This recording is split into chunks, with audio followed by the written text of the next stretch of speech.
Bonjour à toi, j'espère que tu vas bien. Aujourd'hui, je fais une vidéo pour parler de qu'est-ce qu'on peut faire quand on est hors de la zone.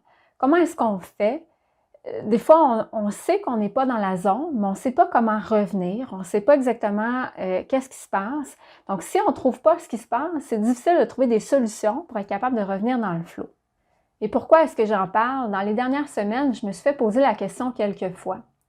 Il y a une première athlète qui m'a dit que dans un de ses tournois, dans un match, mais en fait dans plusieurs matchs parce que c'était pendant un tournoi, qu'elle était un peu shaky. Elle avait eu une très bonne saison, une excellente saison. Elle avait bien joué toute la saison.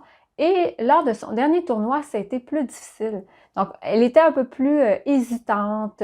Quand on dit shaky, pour ceux qui ne savent pas ce que ça veut dire, on, on lance, c'était au Ultimate Frisbee, donc on lance le disque et on se sent un peu malhabile. Donc ça, c'est être shaky.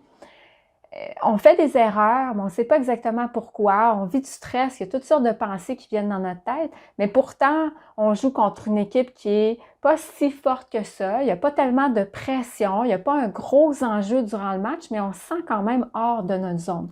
Donc, ce n'est pas nécessairement le stress de la pression ou de l'enjeu qui nous amène hors de la zone. Donc là, on n'arrive pas à voir qu'est-ce qui se passe. Et souvent, on pense qu'on est hors de la zone et que c'est mental. Souvent, on va penser que la problématique est mentale, mais pas toujours.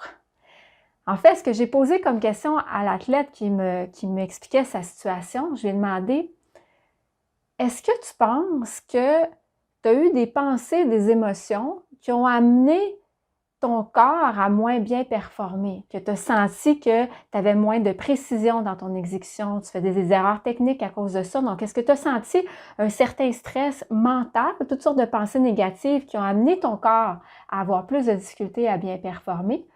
Ou est-ce que c'était ton corps qui était peut-être fatigué? Est-ce que ça partait du corps pour aller vers la tête? Donc, mon corps performe moins bien, je commence à avoir des pensées de stress parce que ça va moins bien.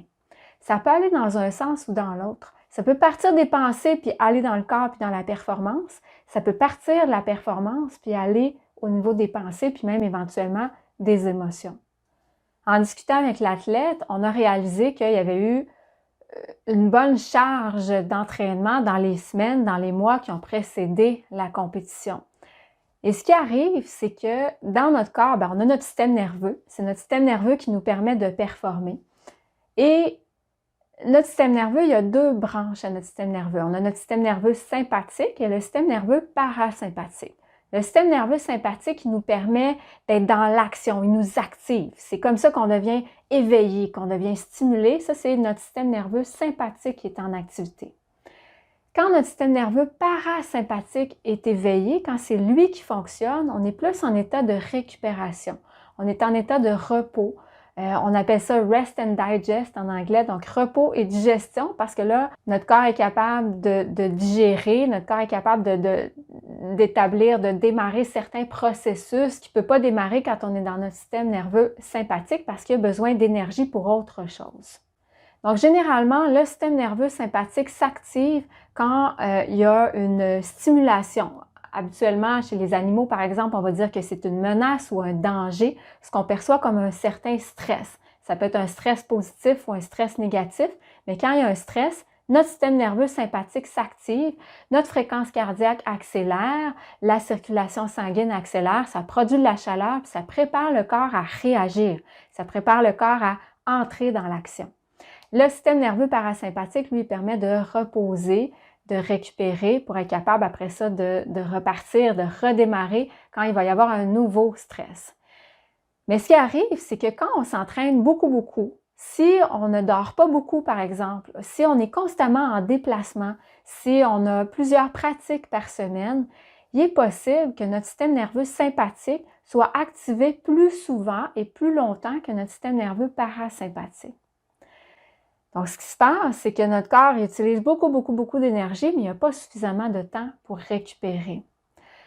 Avec l'athlète, quand on a discuté, on s'est dit que c'était une possibilité. On n'est pas arrivé nécessairement à une conclusion, mais on s'est dit que c'était possible que son système nerveux ait été fatigué. Donc, le système nerveux sympathique était constamment stimulé et il n'y a pas eu suffisamment de récupération. Ça ne veut pas dire qu'on va nécessairement se sentir fatigué, on n'est pas nécessairement endormi. Donc, les symptômes étaient subtils. Il faut être capable d'écouter notre corps et savoir ce qui se passe. Les symptômes étaient très subtils et c'est plutôt dans le tournoi que l'athlète s'est rendu compte que son système nerveux probablement son corps était fatigué. En fait, elle ne s'en est pas nécessairement rendu compte à ce moment-là, mais le corps ne répondait pas de manière optimale. Donc, quand ça part du corps, c'est très, très important. Quand on sent que notre performance n'est pas optimale et que ça part pas nécessairement des pensées, c'est plutôt qu'on constate que notre performance n'est pas optimale. Et à ce moment-là, on commence à avoir des pensées, des inquiétudes, du stress, on vit toutes sortes d'émotions. Donc, ça part du corps. Qu'est-ce qu'on veut faire? On va être capable de stimuler notre système nerveux parasympathique plus souvent et plus longtemps. Le système nerveux, pour récupérer, ça prend quand même une certaine période. Donc, c'est vraiment important de lui donner ce qu'il a besoin.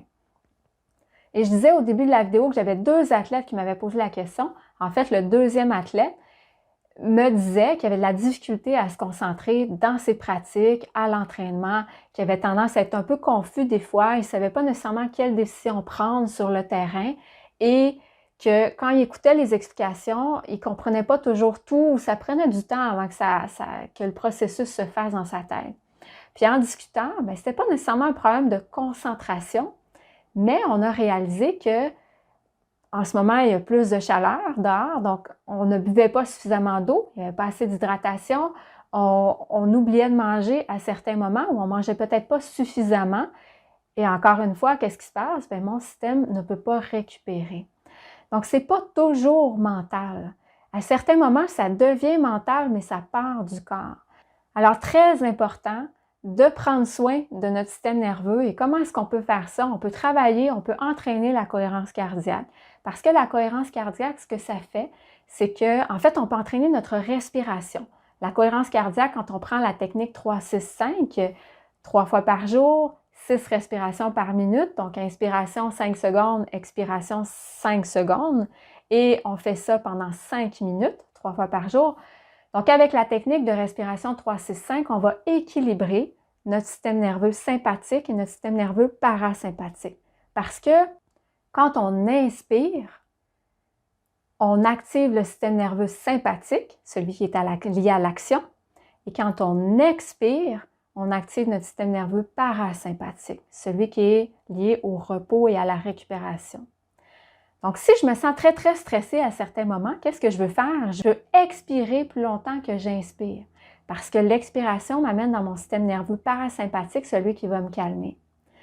Tandis que si j'inspire rapidement et souvent, sans expirer complètement, je vais augmenter, je vais activer, stimuler mon système nerveux sympathique et là, je vais devenir de plus en plus stressée. Donc, travailler sur ma respiration, ça me permet d'équilibrer mes 2 systèmes, le système nerveux sympathique et parasympathique, faire de la relaxation, ça peut être très, très bon aussi, ça va me permettre de méditer, tout ça va me permettre d'équilibrer mes 2 systèmes, va me permettre de passer plus de temps dans mon système nerveux parasympathique. Avec le deuxième athlète, on avait réalisé aussi qu'à certains moments, quand il y avait des pratiques de soir, il y avait de la difficulté à s'endormir rapidement. C'est normal, quand on revient d'une pratique puis il est tard le soir, on n'a pas envie de dormir, on est très, très, très réveillé.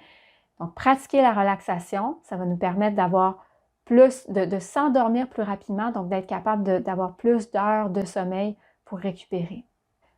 Alors, quand tu n'es pas dans la zone, prends un moment pour te poser la question, est-ce que c'est mon corps ou c'est ma tête? Est-ce que c'est mes pensées, mes émotions ou si c'est mon corps? Ça part d'où? Et à partir du moment où tu as identifié d'où ça partait, on va travailler sur un des 2 paramètres pour être capable de trouver des solutions pour entrer dans la zone. Alors voilà, j'espère que mes conseils te sont utiles. Si oui, aime la vidéo, partage, abonne-toi à la chaîne. Et si tu ne l'as pas encore fait, je donne un atelier le 20 juin sur 3 techniques pour réguler nos émotions intenses en moins de 3 minutes. Donc, des techniques qui sont simples, qui sont efficaces. Inscris-toi. L'inscription en live est gratuite. Et si tu veux avoir accès à la rediffusion, tu peux t'abonner à la communauté GG Mental Prep et tu vas pouvoir avoir accès à la rediffusion de l'atelier, mais à toutes les rediffusions aussi des ateliers antérieurs et des ateliers futurs dans les prochains mois. Sur ce, je te souhaite un bon entraînement, un bon coaching et à très bientôt.